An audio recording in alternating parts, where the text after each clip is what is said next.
Well, good afternoon, everybody, and Who Dat Nation. Welcome to the Saints Insider Postgame Show. I'm Zach Ewing here at the Caesars Superdome. Just about 15 minutes ago, the Saints have wrapped up a season-opening victory over the Tennessee Titans, 16-15. That close, 16-15. Most of you watched it, I'm sure. Leave some comments, leave some questions. We will get to them as we go forward. Here from the Superdome, Luke Johnson, Jeff Duncan, Rod Walker will join me as the show goes on. I'm Zach Ewing. We have Jim Derry. He's in the Titans locker room. These guys are going to go do some interviews. They'll come out and tell us what the Saints and the Titans had to say about this one. But let's recap it first. The Saints off to a season-opening victory for the fifth straight year. And this one was tight, 16-15. Maybe not quite as tight as that score goes to show you. The Saints did get a first down at the end of the game. They had first and goal, able to run that clock out and not really have to worry about giving the Titans one final chance. Really, the game was won with a Derek Carr long pass down the sideline on third down to Rashid Shaheed, who also caught the game's only touchdown pass on the game-clinching third down pass. Shaheed makes the catch, gets 2 feet in bounds, barely. They had to review it, one of several nervy replay reviews in this game, but he kind of toe-tapped down the sideline. His third step was barely out of bounds, but he had 2 in. He was good to go, and that allowed the Saints really to run the clock down, make the Titans use their timeouts. They pick up one more first down, courtesy of Jamal Williams, and that was that, able to kneel down on the clock twice. So, as I mentioned, Rashid Shaheed with the only touchdown of the game. That came late in the third quarter. Derek Carr with his first touchdown pass as a Saint. It broke a 9-9 tie, made it 16-9 Saints. The Titans follow with 2 field goals from Nick Folk, who finishes with 5 field goals in this one. But the Saints defense, kept the Titans out of the end zone, and that was the difference in this game, 16-15. Titans were hoping for one more chance to get one more Nick Folk field goal and win this game, but never got the ball back. So the Saints win it 16-15. Some stats for you. Derek Carr, 23 of 33 for 305 yards. He had that touchdown. He did have 1 interception, pretty poor throw in the first half. Quite frankly, Derek Carr didn't have the kind of first half you'd expect him to have. He started out fine, completed his first 4 passes on a field goal drive, but he threw that pick. He was also sacked 4 times in the first half, and that was really what was keeping the Tennessee Titans in this game, because the Saints defense played tremendous. As mentioned, did not give up a touchdown the entire game, had 3 interceptions of Titans quarterback Ryan Tannehill. On special teams, the Saints block a punt. I mean, they also gave up a opening fumble on the opening kickoff. But the Saints really on special teams and defense outplaying the Titans. But the sacks and some penalties late in the game, keeping the Saints from piling up the points. Derek Carr did get better in the second half. The offensive line got better in the second half. The Saints, you could tell immediately in the third quarter, started to give second-year left tackle Trevor Penning some help. They started using James Hurst, the left guard, to go over there and help slow down Titans defensive end Arden Key, who had a couple of sacks and a bunch of pressures in that first half. And so Carr could breathe a little bit. He started completing the ball downfield. The running game woke up a little bit, and the Saints do just enough on offense to get, quite frankly, what's a pretty big victory, 16-15 today. Tell us what you think of this one. Our producer Zoe is monitoring those comments, and it looks like we have one coming in now. Giovanni says a sloppy win, need to clean it up. But yeah, I mean, look, it's better to be sloppy and win than to be clean and lose in this league. And the Saints have some things to clean up. Let's see, they finished with, on the penalty front, it was 7 penalties for 45 yards. So not a huge amount, but some key ones. Obviously, didn't get a call on a pass interference that really could have put the game away earlier in the fourth quarter.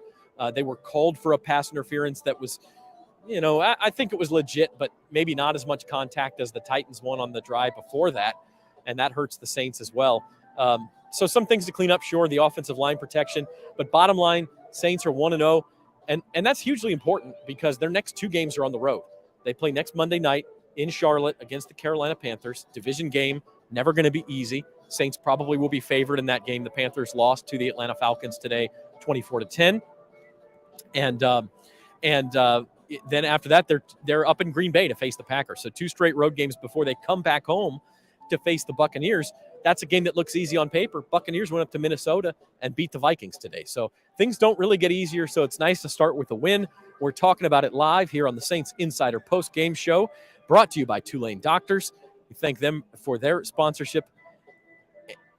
And worst refereed game in NFL history is the comment. I don't think that that's the case. I can think of worse refereed games in this building in the last 6 years, say. So, look, were there some shaky calls? Sure. Are there shaky calls in every NFL game? Yes, there are. Ultimately, you have to do enough to win the game anyway, and the Saints were able to do that. They get 3 Blake Grupe field goals, including a 52-yard field goal that tied the game early in the third quarter. So that's an important hit for Grupe. And then they get the touchdown in the second half. That's enough for what was a spectacular defensive effort. Did enough to keep Titans running back Derrick Henry at bay. Henry finishes with 63 yards on 15 carries. He also did catch 2 passes for 56 yards. He had a 46-yard gain on kind of a busted play screen pass. That was probably the Saints' one of their worst plays defensively. But, I mean, honestly, talk about the secondary, fantastic. Paulson Adebo, Marshawn Lattimore, Marcus May, you're probably 3 best players back there, all come up with an interception. Alontae Taylor played really well, second-year guy in the slot. They get rid of Bradley Roby and go with Alontae Taylor. I think Taylor showed he's up for that job today. And Ryan Tannehill will be seeing ghosts. And part of that, too, we talk about the secondary. When you talk about pass defense, it has to start up front, right? And the Saints were certainly able to get pressure on Tannehill over and over and over again. That defensive line really played well, considering they had to worry about stopping Derrick Henry. Henry goes for 4.2 yards per carry. Not a great number for the Saints defense, but also not something where Derrick Henry is going to break the game open with that sort of effort. And also able to get that pressure on Tannehill. Brian Bresee, the last play of the first half, was his first career sack. So Brian Bresee off the board too with a sack. And just a really good effort by the Saints defensive line and that secondary, able to take advantage with 3 interceptions. So once again, your final score, the Saints 16, the Titans 15. And we're here on the Saints Insider Postgame Show, brought to you by Tulane Doctors. We are so glad that you could be here with us. Give us a like, subscribe to the Saints on NOLA.com YouTube channel, and leave those live comments. We'll continue to get to them as we wait for Jeff Duncan, Rod Walker, and Luke Johnson to emerge from the Saints locker room. We've also got Jim Derry checking out the Titans locker room. Couple of injuries to talk about as well. We talked about Alontae Taylor. He left the game briefly and came back. Looks like he's okay. Same deal with Chris Olave. The one guy who did not return was Peyton Turner. He was off to a pretty good start in that first half and did not return. It was a toe injury. He was listed as questionable to return, but did not come back. Talking about Chris Olave, he had a fantastic game as well. 8 catches, 112 yards, and honestly could have been more. He frankly was interfered with in that fourth quarter deep ball. The Saints were going for the jugular and could have had that catch inside the 5. Didn't get the catch, didn't get the flag. Saints had to then punt it away, and the Titans wind up with a field goal there to cut the lead to 16-15. Excuse me. Zach Ewing live here from the Caesars Superdome floor after the Saints beat the Tennessee Titans 16-15. Continuing to go through some stats, Jamal Williams, without Alvin Kamara, we knew he was going to be the workhorse. He gets 18 carries for 45 yards, only 2.5 yards per carry. But this is the number 1 run defense in the NFL last year, the Tennessee Titans, and so we knew that was going to be tough for Jamal Williams. And quite frankly, by the way, Jamal Williams, his longest carry of the day was 11 yards, and it came on a 3rd and 4 with the game on the line. He gets those 11 yards inside the 10. He actually fumbled the ball, but kind of did one of the scoop it and make sure he secured it before the Titans had a chance at it. Would have been pretty deflating to get that first down and then lose the ball, but he does get down to the 9-yard line. 1st and goal, allow Derek Carr to kneel out the clock. So Saints win this one 16-15. Quick check of other scores around the league before we get back to this one. We've got the Baltimore Ravens 25, the Houston Texans 9. Cleveland Browns with a mild upset. They usually fare pretty well against the Bengals in Cleveland, but they really, maybe the surprise is the margin of victory. Bengals lose this one to the Browns 24-3. Another upset up in Minnesota. Mentioned this one in the NFC South. The Buccaneers 20 and the Vikings 17. So an upset there. Also in the NFC South, the Falcons beat the Panthers 24-10. Pretty good defensive performance for Atlanta. They get 3 rushing touchdowns, 1 from Bijan Robinson, 2 from Tyler Algier. Elsewhere, Jaguars 31, Colts 21. 49ers put a hurting on the Steelers 30-7. We'll have to ask Rod Walker what he feels about that. Rod Walker, our resident Steelers fan. And then finally, the Washington Commanders 20 and the Arizona Cardinals 16. Some early scores from the late window. The Raiders leading Sean Payton's Broncos 7-0 in the first quarter.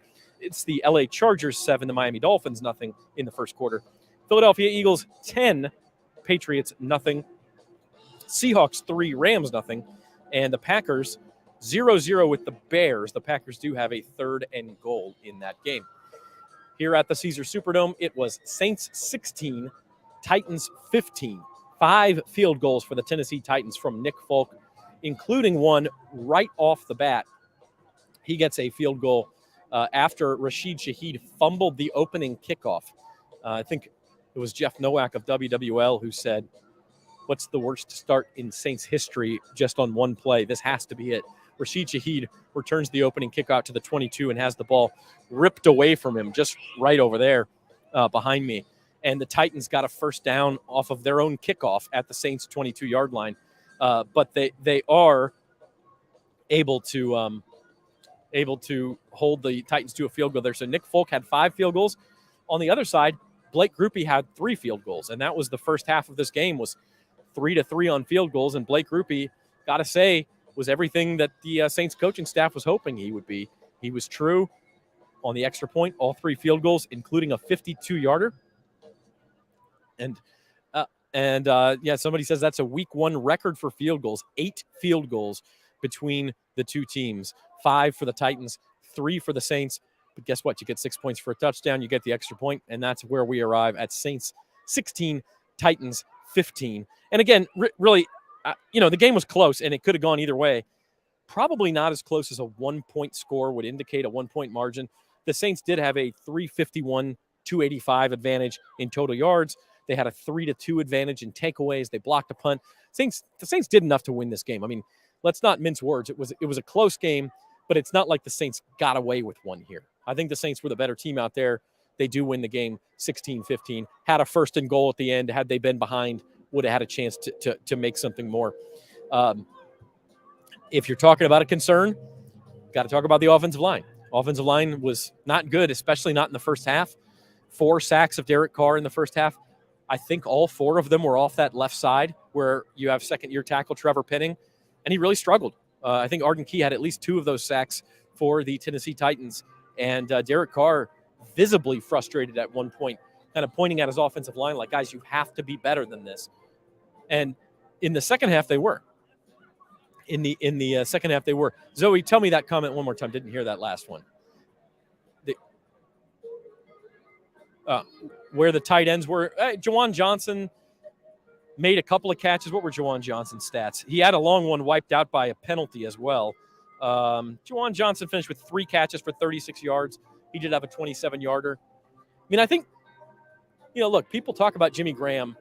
He led the Who Dat chant, and then we saw him like 2 more times the whole game. Jimmy Graham's the 3rd-string tight end, okay?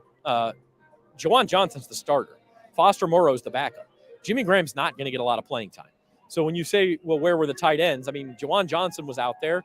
Thought he played fine. 3 catches for 36 yards. I think he had a 4th catch. It was either wiped out by penalty or maybe it hit the ground and they ruled it incomplete later. I can't remember. But he did have some opportunities. He had 5 targets. So that's not bad at all. Chris Olave, as I mentioned, 8 catches for 112 yards. Rashid Shaheed, 5 catches, 89 yards. He had the touchdown. He also had the 41-yard catch that kind of got the Saints out of jail on a 3rd and long on that last drive where he gets his 2 feet inbounds. Michael Thomas had 8 targets. That was 2nd most on the team, 5 catches, 61 yards. And so, Derek Carr spread the ball around. Not anything too surprising here. You're just not going to see a lot of production from Jimmy Graham if that's what that comment is intended for. Jawan Johnson, 3 catches, 36. Could you use him more? Sure you could. But I think right now they spread the ball around pretty well. Derek Carr threw for 305 yards. Can't ask for a lot more than that. And by the way, on the other side, Ryan Tannehill, 16 of 34 for 198 yards, no touchdowns, 3 picks, 3 sacks. His quarterback rating was 28.8. The Saints absolutely owned Ryan Tannehill in this game. More questions about the secondary. Yeah, I mean, look, anytime you got 3 interceptions, you're doing something right. We had Paulson Adebo, Marshawn Lattimore, and Marcus May all get in on the act. Marcus May, let's see. Alante Taylor had a pass deflection. Cam Jordan had 2 on the line. Marshawn Lattimore credited with 4 passes defended. Paulson Adebo had the one. And then Isaac Yedem, he breaks up a pass that's eventually intercepted by Marcus May. And so Isaac Yedem, who, we didn't even think he'd make the roster when camp opened. But he's doing real well. He's doing real well. And again, I think when you talk about the secondary, you have to talk about the Saints defensive line, where they're able to get pressure on Tannehill. They sacked him 3 times, but they also hit him several times. I don't have hurries or pressures on this stat sheet that I'm looking at, but they were in the backfield consistently, hitting Tannehill as he threw, helping the secondary. And then also, as I mentioned, kind of containing Derrick Henry. Derrick Henry did have an 18-yard carry in the second half, but he finishes, 63 yards on 15 carries. You'll take that if you're the New Orleans Saints going in saying, hey, Henry's going to have 63 yards. You'll take that. He did have 56 yards receiving, so he ends up, if he's on your fantasy team, you still go home pretty happy, 119 total yards, but keep him out of the end zone. And to be quite honest, I thought, especially in the first half when the Titans had the lead, there were times they could have gone to Derrick Henry more. And instead, they got a little bit cute. They got down in the red zone where they would get a first down, decide to pass, incomplete pass, or even a sack. Now, all of a sudden, it's 2nd and 15, 2nd and 10, and you've kind of taken the running game out of the equation in that situation, and that played right into the hands of the Saints defense. So once again, final score, Saints 16, Titans 15. We are here with you on the Saints Insider Postgame Show. Zach Ewing on the Caesars Superdome floor. Kids playing behind me, good mood in the air. We're brought to you by Tulane Doctors here on the postgame show. And one special moment, I tell you, we're talking postgame, pregame. Got to see Steve Gleason out here. He was an honorary captain. There was also an ALS victim on the Titans side. And I forget his name. Lesser known than Steve Gleason, certainly around these parts. But they were the honorary captains for each team, try to increase ALS awareness and research. And, of course, a fantastic cause. And then what was super cool, I was standing over in the other corner of the field before the game, and Steve Gleason and his family are there. And who steps out onto the field but Drew Brees and his family? And the first thing Drew Brees does, he sees Steve Gleason, his eyes light up, and he goes over there. And we've seen it before, but Drew Brees puts his forehead on Steve Gleason's head. They had a conversation where Brees looks at Steve Gleason's screen, which is how Gleason communicates with his eyes. And then Drew Brees and Gleason able to communicate that way. So that was really cool. Their kids are playing together. Hugs for the wives and Drew Brees and Steve Gleason, really spectacular. And then, as the comment says, Zach Bond blocks a punt in front of Steve Gleason for the Saints, leads to a Saints field goal. I mean, you couldn't write a script like that and get it accepted, right? Like the whole Steve Gleason script, the whole undrafted free agent blocks a punt, becomes a hero, has this terrible disease, but excuse me, has become a rallying point for so many. And now he's back in the dome, and the Saints block a punt, a big play in their season opening win. And by the way, if they don't block that punt, that led to a field goal. They won the game by 1 point. I mean, things change. They could have scored more points at the end, but that was a big play in that first half when the Saints were really trying to figure out how to move the ball behind a kind of a slipshod offensive line and a lot of other problems on offense, not being able to run the ball, not being able to protect Derek Carr, not giving him time to push the ball down the field. But then we do see in the second half where they are able to do that a little bit more and push that ball down the field. Thanks for being here with us on the Saints Insider Postgame Show. Updating some scores. The Broncos have scored Sean Payton's first touchdown as a Denver Broncos coach. But this is interesting. Lil Jordan Humphrey gets a 5-yard touchdown pass from Russell Wilson, and Will Lutz missed the extra point. Wide right. I didn't see it just looking at the play-by-play, but that's certainly interesting on a day when Blake Grupe makes 3 field goals for the New Orleans Saints. Will Lutz's first kick for the Denver Broncos, a missed extra point. So it's 7-6 Raiders in the first half. Chargers and Dolphins 7-7. Packers lead the Bears 7-0. Rams lead Rams lead the Seahawks 7-3, and it's the Eagles all over the Patriots 16-0. Darius Slay a 70-yard interception return touchdown in that game. So longtime Saint Will Lutz misses an extra point for the Denver Broncos early on. Interesting. We'll see what happens, but that certainly is interesting.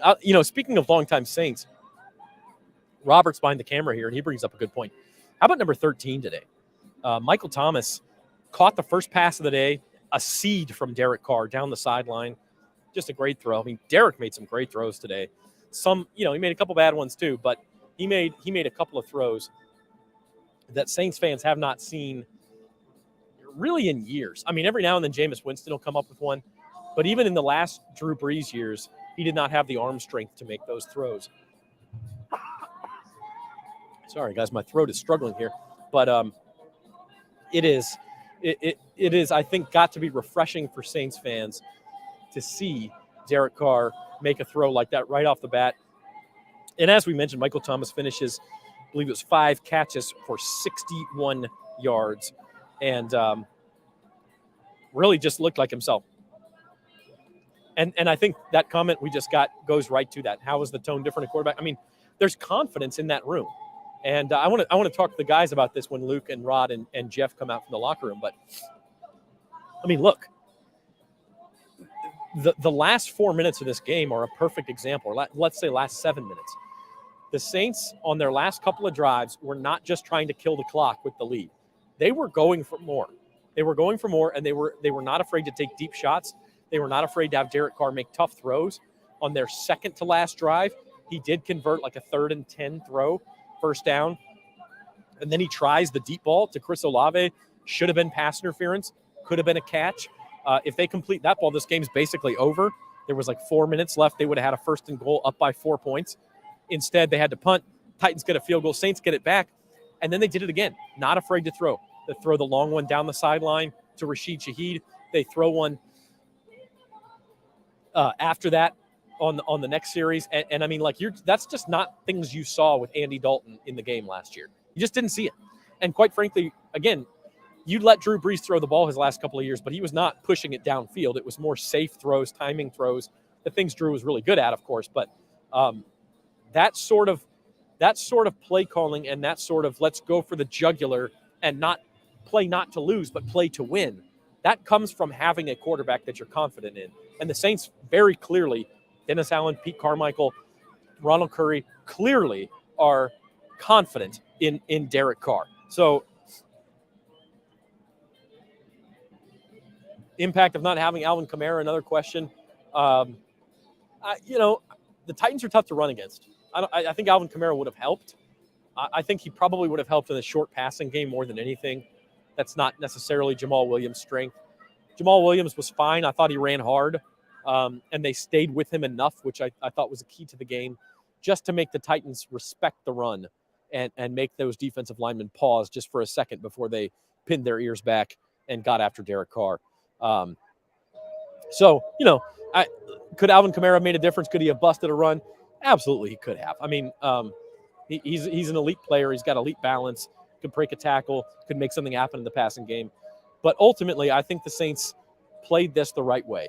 They gave Jamal Williams enough carries to make the defense respect it. Jamal Williams ran hard, and they leaned heavily on the pass. They threw 33 passes. Derek Carr had 305 yards and a 96.1 rating. So in the end, Alvin Kamara suspended for 3 games. Check one off the list. You got it done. You got a victory. Now I think the goal for the Saints going forward, and we'll talk more about this. We've got Saints Insider podcast coming up, full shows on Wednesday and Friday. But as they go on the road, the goal has to be to split these 2 road games. Come back home for week 4 against the Buccaneers at 2-1, and a game that you'd be favored to win to go to 3-1. I think that has to be the goal. So if you win at Carolina, then you get greedy and try to get to 3-0. But that's going to be a tough spot. Green Bay on the road, short week, back-to-back road games. That'll be a tough spot in week 3. So I think next week's an important game for the Saints too.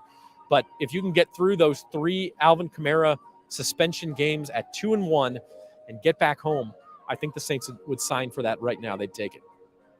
You're watching the Saints Insider Postgame Show here live from the Caesars Superdome. Saints beat the Titans 16-15. We are brought to you by Tulane Doctors here on the Saints Insider Postgame Show. We'll be joined live in just a couple of minutes by Jeff Duncan, Rod Walker, and Luke Johnson as they make their way from the Saints locker room after doing some interviews. Lots to talk about in that locker room, and they will be headed out this way. Once again, going over some final stats. Saints 351 yards. That was 282 through the air, 69 on the ground, only 2.6 yards per carry. But again, enough to just make the Titans, who have a very good run defense, make them think about it. Hey, we will run the ball on first down. We will run the ball on 3rd and short. And look, they sealed this game with a running play. They sealed it over the right tackle, over Ryan Ramczyk. Jamal Williams on 3rd and 4, picking up 11 yards, their longest run of the day. And so they were not afraid to run the ball. On the other side, Tennessee Titans, 285 total yards. That was 181 through the air and 104 on the ground. So Saints run defense, which was a concern last year. You don't want to give up 100-yard games, but at the same time, against this Titans team that certainly wanted to run the ball, I don't think 104 yards, 4.7 yards per carry, I really don't think that's a bad outcome for the Saints. We mentioned Derrick Henry, 63 yards. Tyjae Spears, he popped a 17-yard run. He had 27 yards on the ground. Treylon Burks, the wide receiver, had 9. Tannehill, 5 yards scrambling. I mean, I just think that's certainly acceptable. Saints defense, there's just not a whole lot to complain about. Individual play here or there, could they have played better? Yes, but as a collective effort, they were immediately in a short field off of the opening kickoff, hold the Titans to a field goal. A couple of other times kind of bend but don't break and hold the Titans to a field goal. I mean, I don't even know what the Titans' closest they came to a touchdown was. I don't think they got inside the 5-yard line today. So, pretty spectacular stuff. All right, looking around the league, is there greater confidence in Dennis Allen? I mean, Dennis Allen has greater confidence. We've talked about that the entire preseason. He's got a swagger, for lack of a better word. And Dennis Allen he's ready to lead this team to a good season.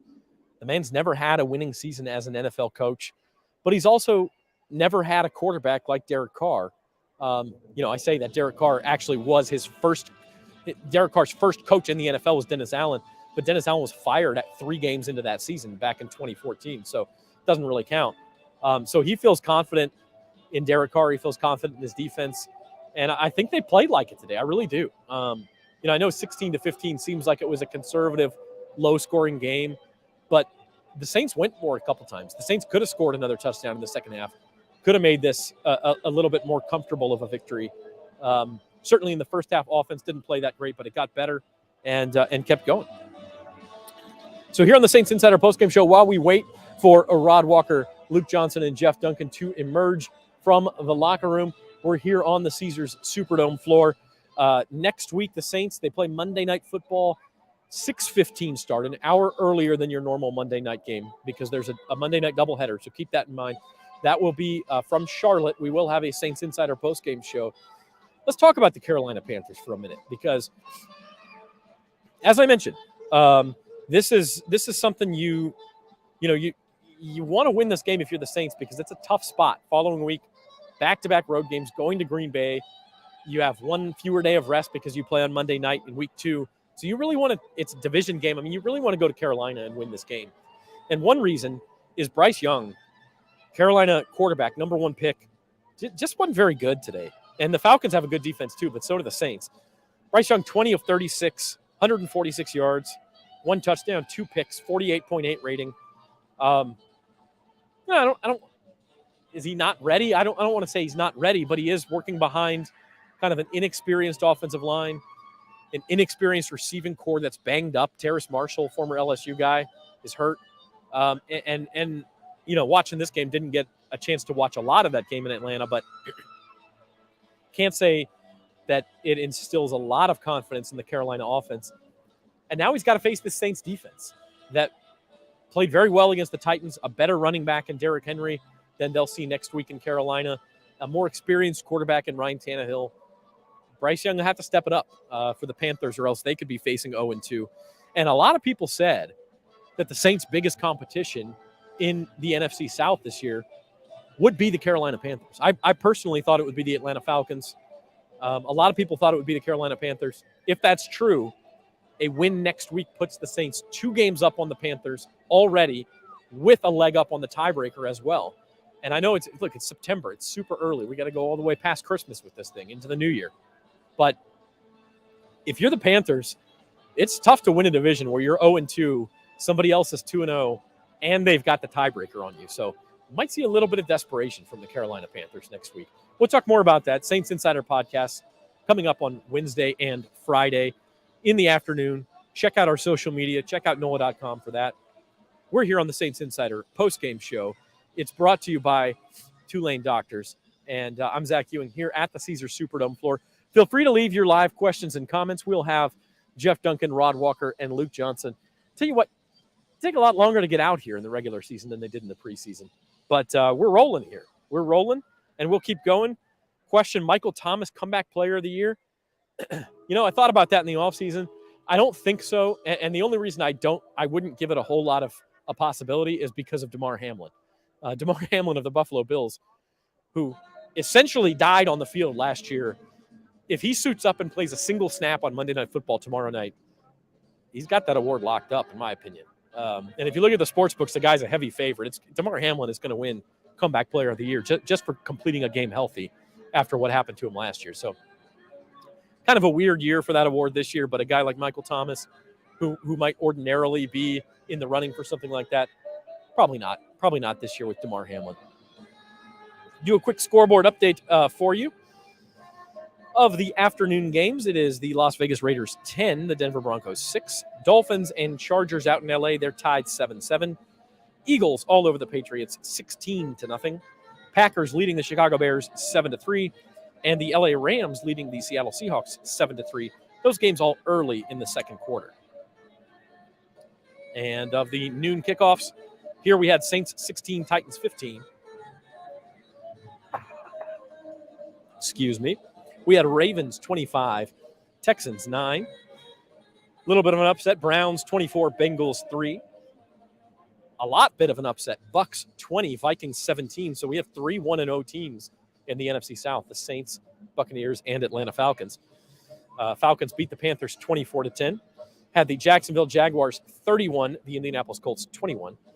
49ers go to Pittsburgh and thump the Steelers 30-7. And it is the Washington Commanders 20 and the Arizona Cardinals 16, the last early game. Saints Insider Postgame Show, Zach Ewing with you.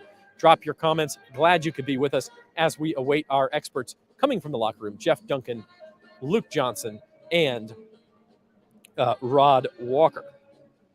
There's a question: is Marsh? How do you get more motion on offense? Saints had some of it. We saw that on that last drive, Rashid Shaheed with the end around. I do think it's important that they do that. I wonder if that's a situation where when Alvin Kamara comes back, that's more of an element of his game. Maybe put Kamara in motion, maybe put a man in motion to get Alvin Kamara some more space. Yeah, maybe a little surprised we didn't see more of that, to be honest, but that could be a game plan thing too against the Titans. Quite frankly, Saints came out firing. They were picking on that Titans secondary and did a good job. 305 yards passing. It's hard to argue with that. On the other side, had a lot of questions about the secondary. Marshawn Lattimore looked really good. 4 passes defended, including a pick. Almost had a second pick late in the game that really would have just about sealed the game. Is he the best cornerback in the NFL? I don't know about best, but he's up there. He's in the conversation. Cornerback's a position where it's a little bit hard to rank. Some of the best guys don't get the ball thrown their way, and so they don't rack up stats. But Marshawn Lattimore is approaching that category. I mean, it's going to be difficult to throw the ball to him. Let's see. DeAndre Hopkins wasn't lined up against him the entire time, but DeAndre Hopkins finishes with 7 catches for 65 yards, but that's on 13 targets. So, they had to throw 13 passes to DeAndre Hopkins just to get 65 yards. So that's just 5 yards per attempt. Not spectacular. Pretty good job by that Saints secondary. Pretty good job. All right, we are waiting on Jeff Duncan, Luke Johnson, and Rod Walker from the Saints locker room here on the Saints Insider Postgame Show live from the Superdome floor. I'm Zach Ewing. And Saints have started the 2023 season with a 16-15 victory over the Tennessee Titans. They are 1-0. They head to North Carolina next week to face the Carolina Panthers and rookie quarterback Bryce Young. So we will be with you Wednesday and Friday on the Saints Insider Podcast, and we'll be with you post-game from Charlotte next Monday night as well. Derek Carr officially 1-0 as a Saints quarterback. Kind of go through some position groups here as we wait on the guys to come out from the locker room. We'll start with quarterback, where Derek Carr, look, was he perfect? No, he wasn't. He threw an interception that was a bad throw. He was under a lot of pressure. I think maybe took one sack. You could have said he could have gotten the ball away. The other three, pretty difficult to say that. So he wasn't perfect, but pretty dang good. 23 of 33, 305 yards, a touchdown and interception. Did not take a sack in the second half. Started getting the ball out faster. Pretty dang good. Yeah, you got to be pretty encouraged by the quarterback play, and more importantly, look, he made the plays in the second half. He makes the touchdown throw to Rashid Shaheed. He makes the throw down the sideline to Rashid Shaheed to get the crucial first down on that last drive. Guy made some plays. All right, moving on, position by position, running back. Jamal Williams again, workhorse. He ran hard.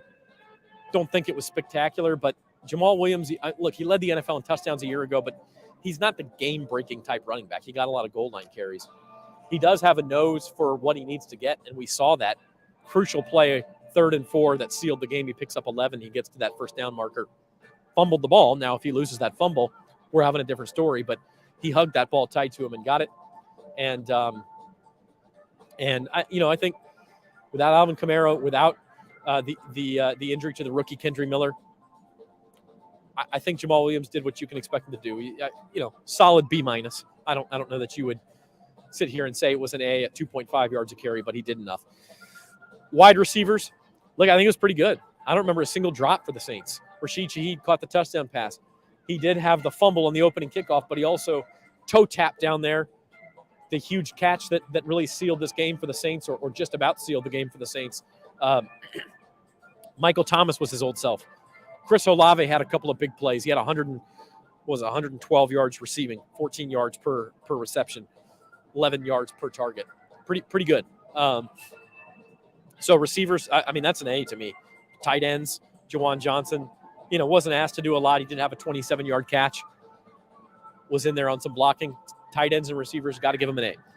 Offensive line, look, this is the one on offense that is really a pretty major concern, because Trevor Penning, quite frankly, got schooled by Arden Key in that first half. It wasn't good. And so the rest of the offensive line, it got better. James Hurst came over and started helping, so that's one thing. But the offensive line is certainly the concern. All right, we have Jeff Duncan and Luke Johnson here.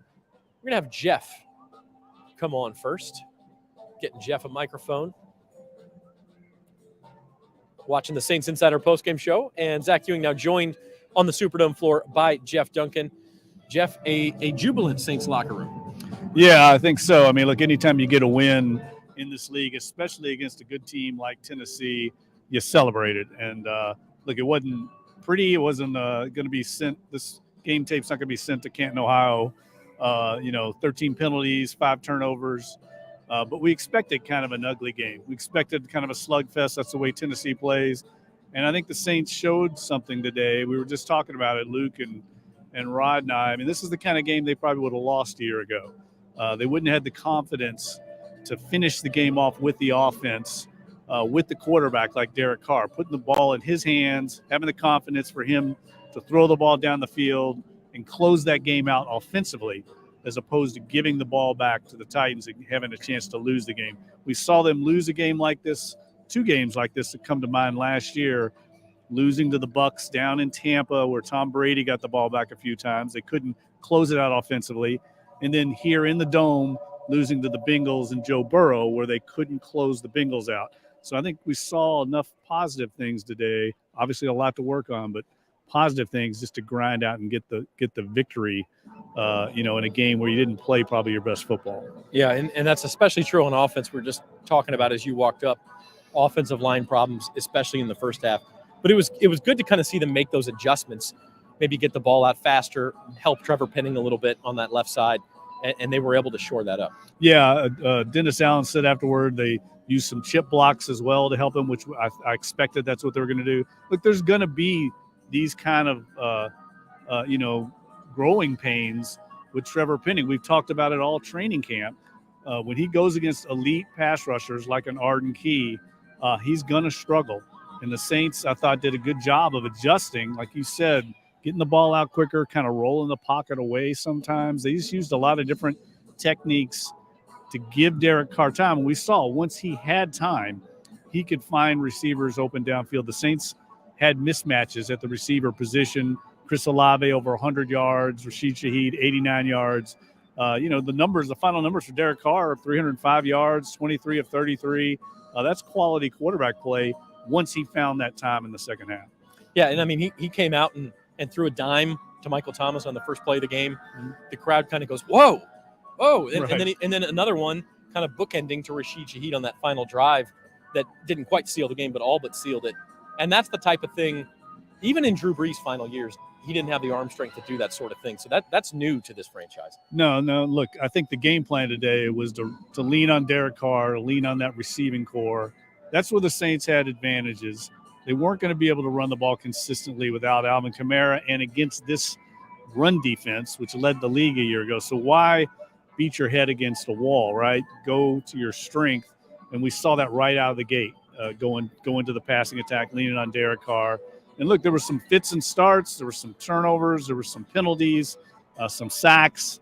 You have to give Tennessee credit. I mean, they've got a very good defense, but they hung in there and made the adjustments, like we said. And once they got time, I felt like they were able to exploit some of the advantages they had downfield. Yeah, I mean, look, in the NBA, they say this is a make or miss league. Well, this is a win or lose league. I mean, you either win or you lose, and they found a way to win. And now they go to Carolina, which lost. And Carolina has to be in kind of a desperate situation, not wanting to fall 2 games behind the Saints next week, where the Saints can go in and really try to step on their throat. Yeah, and it's a great opportunity. You go in there. It's Monday Night Football, big stage. Bryce Young's home debut. That crowd's going to be amped. They had to go on the road this week. So this is a tricky game for the Saints. The good news is it looked like they came out of this fairly healthy. I don't know what the update is on Peyton Turner, but for the most part, I think they were fairly healthy in this game. But that's going to be a difficult game on Monday night. I've covered a bunch of games in that stadium. Night game, big time atmosphere for the home opener. It'll probably be a very similar game to what we saw today. A cliffhanger, defensive battle down to the fourth quarter. And the Saints kind of get in this groove now, Zach, where you start expecting to win these close games. I think that's important. You start developing confidence winning games like this. It could be a very positive sign for the rest of the season. All right, he's Jeff Duncan here on the Saints Insider Postgame. We'll let him get to work. Thanks for stopping by, Jeff. And then we'll bring on Luke Johnson. This is the Saints Insider Postgame Show, brought to you by Tulane Doctors. Zach Ewing's here on the Superdome floor now with Luke Johnson. Luke, what's the reaction from the guys in postgame? I think it's probably the same reaction as a lot of Saints fans are having, where they are very, very happy with the win and they know they got to get better. I think, look, it's hard to win in the NFL. The Saints did what they had to do, especially late in the game when Derek Carr basically clinched it with the 41-yarder to Rashid Shaheed, and then they effectively put the stamp on it with Jamal Williams run on third down late in the game. But I think they're frustrated with the offensive effort. The defense is exactly where they want it to be, obviously, but the offensive effort is not where they want it to be, and they need to get better there. I mean, it's hard to say as a defense, we didn't give up a touchdown. We got 3 takeaways, did everything we wanted to do. And oh, by the way, we had to win the game by 1 point at the end. Yeah. I mean, and that's not what you want when clearly they have some very skilled offensive players, right? Rashid Shaheed had 89 yards today. Chris Olave went over 100. Michael Thomas looked really good, I thought. Derek Carr was getting the ball to all those guys. The problem was that they couldn't really protect him, and they couldn't get anything going against this Titans run front, which is one of the best in the NFL, I think, and they showed why today. I think the Saints will be a little bit better running the football once they get some of these guys back in the lineup, guys like Kendre Miller and Alvin Kamara, but today was really rough sledding. Any changes coming on the offensive line? And there's not a lot you want to do early in the season, but other than just maybe making some adjustments, helping Trevor Penning with that pass rush? Yeah, I mean, I think they'll probably go into it go into next week's game with a plan to help Penning, especially against the Panthers, who have just kind of given the Saints fits with their pass rushers in the last couple of years. But I don't think they'll make any major changes. I don't think we'll see Trevor Penning get benched. That was like a suggestion I made on Twitter in the middle of the game, like maybe they should put Andres Pete in at left guard and swing James Hurst out to left tackle. But I think they're confident in Trevor Penning, confident in his ability to figure it out. And if he can't figure it out, they're confident in the team's ability to figure out ways to help him, like they did in the second half with the chips and the double teams. Always better to try to get better after a win versus a loss. Jeff touched on this, the attitude at the end of the game. Instead of playing not to lose, they took shots with Derek Carr. And the defense won this game for them, but at the end, it was the offense that was on the field and getting those first downs and making the plays. And that's a change from the past few years. That's why you go out and spend $150 million on a quarterback, right? I was talking to Rod in the press box when they were doing this, and I was like, it would be the worst thing possible for them to go just 3 straight run plays, be like, let's make the Titans burn their timeouts and trust our defense. Punt it back, yeah. That's just like losing football mentality. And I personally was really happy to see that they just kept the foot on the gas there.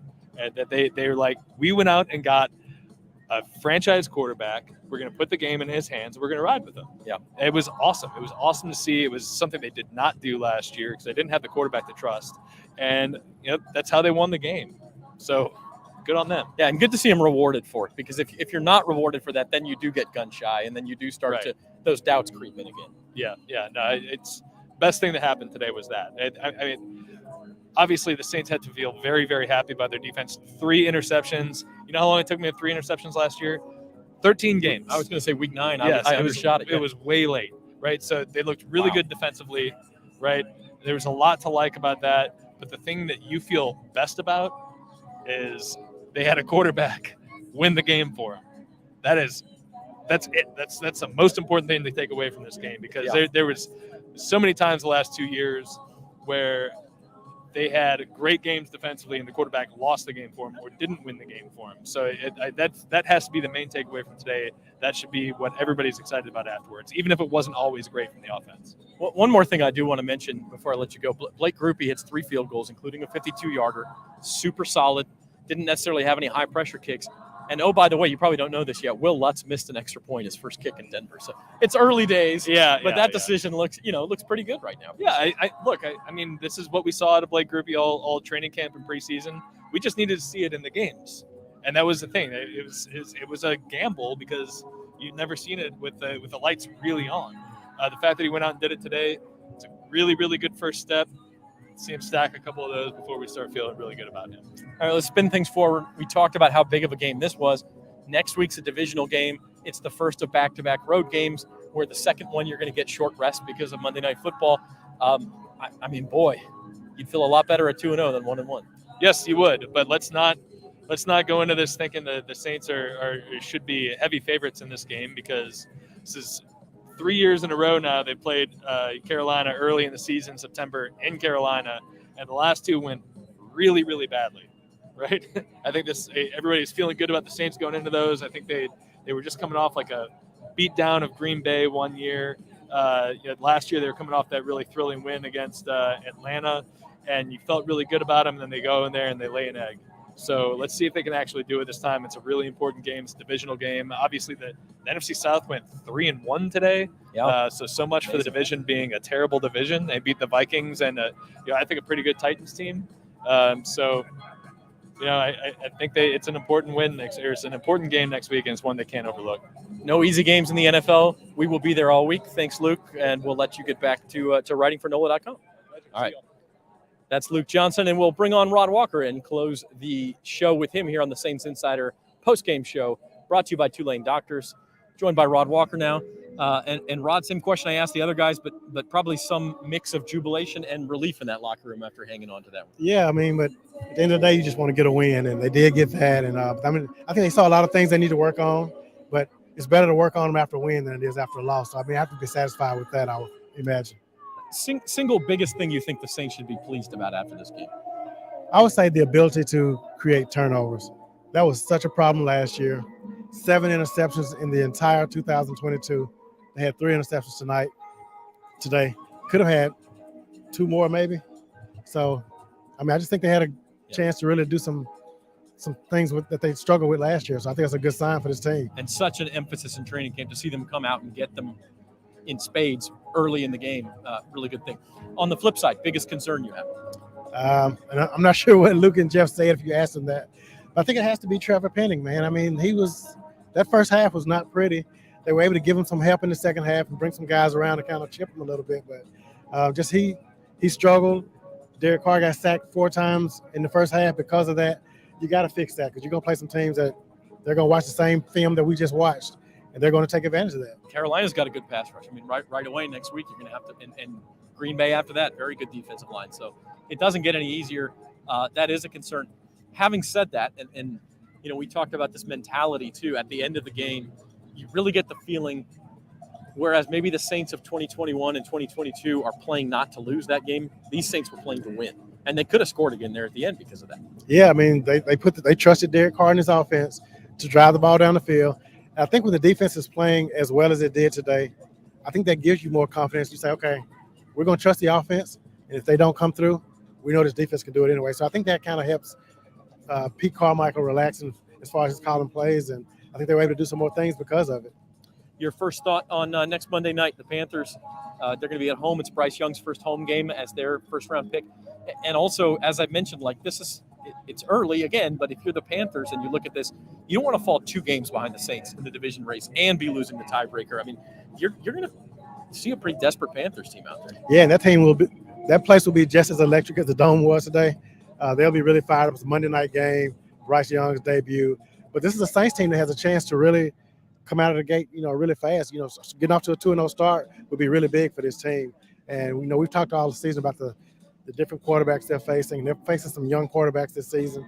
And this will be the first one, and they get a chance to really, try to confuse him with this defense. Well, you mentioned it. We'll close it with there. This Dome crowd, and I haven't been at every single home game. I think you have. But probably the best Dome crowd I've heard since maybe the Halloween game where Jameis Winston gets hurt and they beat Tom Brady and the Bucs. The crowd was really into it today. It was electric, and I asked DA about it, and I think they had 2 false starts on that first possession after the turnover on the opening kickoff, and that was because of the crowd. I mean, Tennessee looked rattled by it, and it was so loud. Jeff and Luke both sit right beside me, and I had to really lean over into them just for them to hear what I was saying. So, and I do talk soft anyway, but I had to talk really, really loud in that case. So the Dome was really rocking today, and that's what DA wanted to do. Yeah, and certainly in a 1-point game, you can say that maybe that makes the difference in this one between a win and a loss. So he's Rod Walker. It's a lot quieter in here now. Hopefully you can all hear him just as easily as I can. This has been the Saints Insider Postgame Show. We're brought to you by Tulane Doctors. Appreciate their support, and we'll be back with you. Full Saints Insider podcast episodes on Wednesday and Friday of this week, and we will have a pregame and postgame show from Bank of America Stadium in Charlotte next Sunday. For Luke Johnson and Jeff Duncan, he's Rod Walker. Our producer, Zoe Collins-Rath, the man behind the camera, Robert Young. I'm Zach Ewing. Saints win 16-15 over the Titans to start the 2023 season. Thanks for watching the Saints Insider Postgame Show.